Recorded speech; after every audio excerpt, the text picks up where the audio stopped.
देखिए प्रधानमंत्री जी को ऐसी बातें कहनी है तो फिर पूरा हालात क्या है देश के और क्यों कहना पड़ा, वो तमाम बातें स्पष्ट होनी चाहिए देशवासियों के सामने।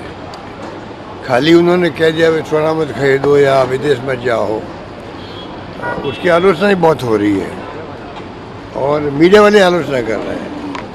पर मेरा मानना है कि राहुल जी ने जैसा कहा उनको गंभीरता से लेना चाहिए कि वो नेता प्रतिपक्ष है और वो कहते हैं तो सोच समझ के कहते हैं कोई बात को। और जिस प्रकार उन्होंने एकदम, या तो उनको अभी दरें बढ़ानी होगी, उनकी हवा बना रहे होंगे, ज़्यादा संभावना यही लगती है जो राहुल जी ने बहुत पहले ही कह दिया था कि चुनाव समाप्त होते ही दरें बढ़ सकती है। भूमिका के रूप में मैं देखता हूँ उसको, तो भूमिका बांधी है प्रधानमंत्री जी ने और उस रूप में मैं देखता हूँ उसको। बाकी मालूम पड़ जाएगा क्या स्थिति बनती है, तो स्थिति स्पष्ट करनी चाहिए। नीट का चुनाव परिणाम को लेकर क्या कहना है? केरल में अभी कांग्रेस तय नहीं कर पा रही है कि ये कांग्रेस अपना, बीजेपी ने भी 10 से 12 दिन लगाए हैं। राजस्थान में क्या हुआ था, कितने दिन लगाए थे? ये दूसरी पार्टी में क्या प्रोसेस एडॉप्ट कर रहे हैं उस पर कोई टिप्पणी करने का किसी को अधिकार नहीं है। और बाकी बंगाल में जो कुछ होगा वो एक प्रकार से इतिहास में कलंक के रूप में माना जाएगा। पूरे इतिहास के अंदर बंगाल में जो कुछ भी तरीका अपनाया गया, जिस रूप में धन बल का प्रयोग, पूरे मुल्क में तो जब चुनाव होते हैं तो करीब 3.5 लाख लोग लगते हैं, CSF के या जो पुलिस वाले होते हैं पूरे देश के अंदर। और पूरे बंगाल में 2.5 लाख लगा दिए चुनाव में, असेंबली के अंदर। SIR के रूप में 90 लाख से 27 लाख आ गए। 27 लाख लोगों का कन्फर्म हो गया ये जिंदा भी है, वोट देने का अधिकार रखते हैं। उसके बाद में उनका वोट नहीं पड़ पाया, तो ये कितनी बड़ी दुर्भाग्य की बात है। एक भी अधिकार को आप कैसे, एक भी वोटर को कैसे अलग कर सकते हो? और मैंने पहले भी कहा कि अगर ऐसी स्थिति बनी, चुनाव पोस्टपोन करना चाहिए। सर नीट के एग्जाम में गड़बड़ी की बात, चुनाव 27 लाख लोगों का फैसला होना चाहिए। आलम की थोड़ा माइक आगे करो। तो इस प्रकार का जो चुनाव है ना, ये डेमोक्रेसी की हत्या के बराबर है। देश नहीं दुनिया में इसकी आलोचना हो रही है। अगर यही तरीका अपनाए जाएंगे तो फिर विपक्ष का मतलब क्या रह जाएगा? इसका मतलब मोदी जी जो बोलते थे पहले, विपक्ष या कांग्रेस मुक्त भारत पहले बोलते थे, फिर कहने लगे विपक्ष मुक्त भारत। तो अगर विपक्ष ही नहीं रहेगा तो फिर आप सोच सकते हो देश में क्या होगा। अभी देशवासी समझ नहीं पा रहे हैं, वो सब शांत है, पूरा देश शांत है। हिंदू धर्म के नाम पर जो राजनीति कर रहे हैं, हम लोग हिंदू नहीं है क्या? हिंदू कौन है? सब इनको वोट देता है। हिंदू कौन सा वोट इनको देता भाई? 100 वोट पड़े हैं चुनाव में 2014 के अंदर। 100 वोट में से 31 वोट पड़े हैं मोदी जी को, बीजेपी को। इसका मतलब क्या हुआ? 70 वोट तो खिलाफ पड़े ना कम से कम। यही तो बात हुई, और क्या हुई? तो क्या जो 31% वोट आए खाली सब हिंदुओं का है क्या? सब हिंदू ने, जो 70% वोट नहीं पड़े हैं उसमें हिंदू नहीं है क्या? 69% वोट नहीं पड़े हैं उस वक्त में, बीजेपी खिलाफ पड़े वोट, तो 69% वोट उसमें अधिकार हिंदू है ना, तो हिंदू ने वोट इनको कहाँ दिया है? बाद में 36% हो गए। कहने का मतलब ये कि इस प्रकार की जुमलाबाजी करके जो भड़का रहे लोगों को, भ्रमित कर रहे हैं, और बंगाल में कमाल ही कर दिया। जिस प्रकार से इन्होंने जो है लेवल प्लेइंग फील्ड की धज्जियां उड़ाई है, बराबरी का कोई रखा ही नहीं, मापदंड नहीं रखा TMC के साथ में। और TMC वालों ने कोई गलती करी, उसका नहीं घुसे। बीजेपी को घुसने का श्रेय किसी को जाता है तो जाता ममता बनर्जी को, उनकी पार्टी को। पर क्योंकि हमारा टारगेट बीजेपी है, क्योंकि ये सांप्रदायिक पार्टी है, ये अगर युवा पीढ़ी नहीं समझेगी, आज नहीं समझेगी, तो तकलीफ आएगी बाद में। वो डेमोक्रेसी का जिंदा रहना सबसे बड़ा आवश्यक है, तभी वो गरीब का मान सम्मान काम रहेगा, आम आदमी का अधिकार काम रहेगा। अगर लोकतंत्र नहीं बचेगा तो क्या होगा, कल्पना कर सकते हैं कोई क्या?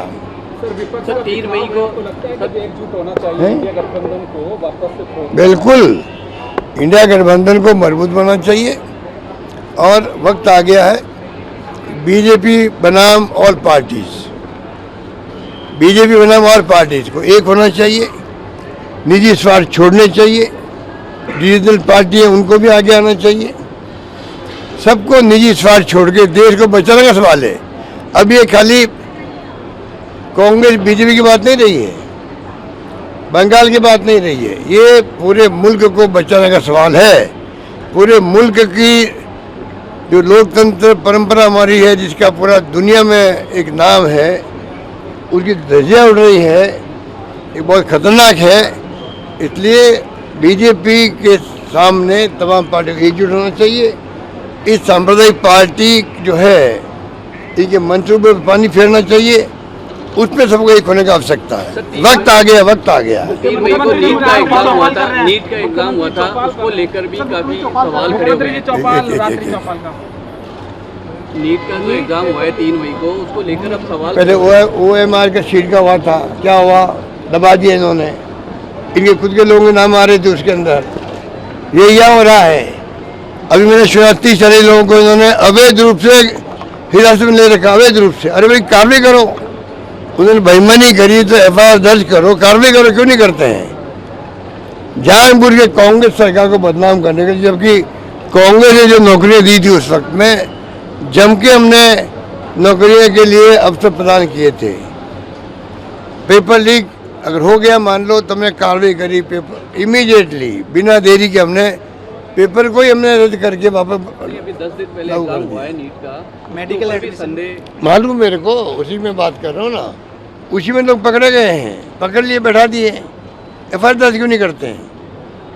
FIR दर्ज करे, कार्रवाई करे और बताएं कि भाई FIR क्यों दर्ज करी गई है, पब्लिक को बताएं, छिपा क्यों रहे लोग। नीट का पेपर आउट होना राजस्थान से, ये इनके लिए शर्म की बात नहीं है क्या? ये खुद मान रहे हैं, SOJ वाला मान रहे हैं।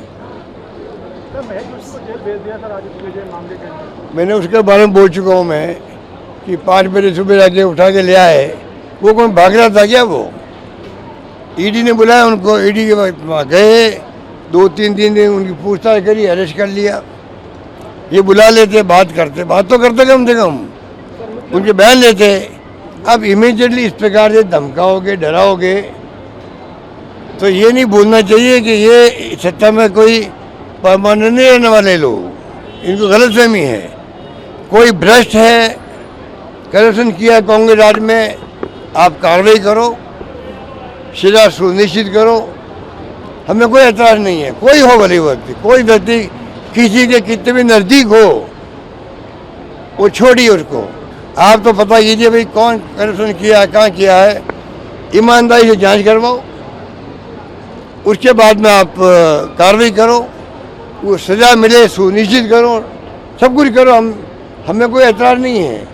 पर अगर आपने गलत तरीके से कार्रवाई करी, कल सत्ता इनकी भी नहीं रहने वाली है। अधिकारी यही है, आज अधिकारी इनके कहने से काम कर रहे हैं, दबाव में काम कर रहे हैं। ACB तो पूरी तरह दबाव में है। ACB के डायरेक्टर वो क्या DG साहब, मैं उनको ही कहना चाहूँगा कि ये तरीका गलत है आपका। पूरी तरह DG साहब खुद दबाव में है, ऊपर से मैसेज आते हैं, नीचे के अधिकारी, ऐसा माहौल बन गया है। DG चाहते हुए निष्पक्ष रूप से काम नहीं कर पा रहा है। अगर मुझे कोई पूछे, जो मेरे पास इन्फॉर्मेशन है, वो इन्फॉर्मेशन ये है, DG साहब खुद जो है चाहता निष्पक्ष होकर मैं काम करूं। वो बहुत भले आदमी है, मैं जानता हूं उनको, पर वो नहीं कर पा रहे क्योंकि इतना दबाव है, ऊपर से दबाव है, और नीचे जो अधिकारी है वो उनको कॉपरेट नहीं कर रहे हैं। वो ऊपर की बात मान रहे हैं, जो ऊपर से इशारा होता है, धमकाने का होता है, डराने का होता है, दबाव होता है, उस चक्कर में वो आ गए हैं। तो DG अकेला क्या करे? बहुत स्थिति खराब है। DG ACB में 2 ग्रुप बन गए। आधे अधिकारी अच्छे लोग हैं, वो कहते हैं आप हमसे गलत काम करवा रहे हो, हम नहीं करेंगे, कई लोग मना कर दिया है। कई लोग कहते हैं हमने 2-3 लोगों को अरेस्ट कर लिया, गलत। हमें रात को नींद नहीं आती है। अगर कोई ऐसे अधिकारी वहाँ बैठे हो जो कहते हैं कि आपने हमसे गलत काम करवा दिया है, 3 लोग अरेस्ट किया, 2 को किया, 1 को किया, गलत किया हमने, हमें रात को नींद नहीं आती है। ये स्थिति बन जाए किसी एसीपी की, आज तक मैंने कभी नहीं देखी। मुख्यमंत्री जी रात को चौपाल कर रहे हैं, रात्रि चौपाल। नमस्कार।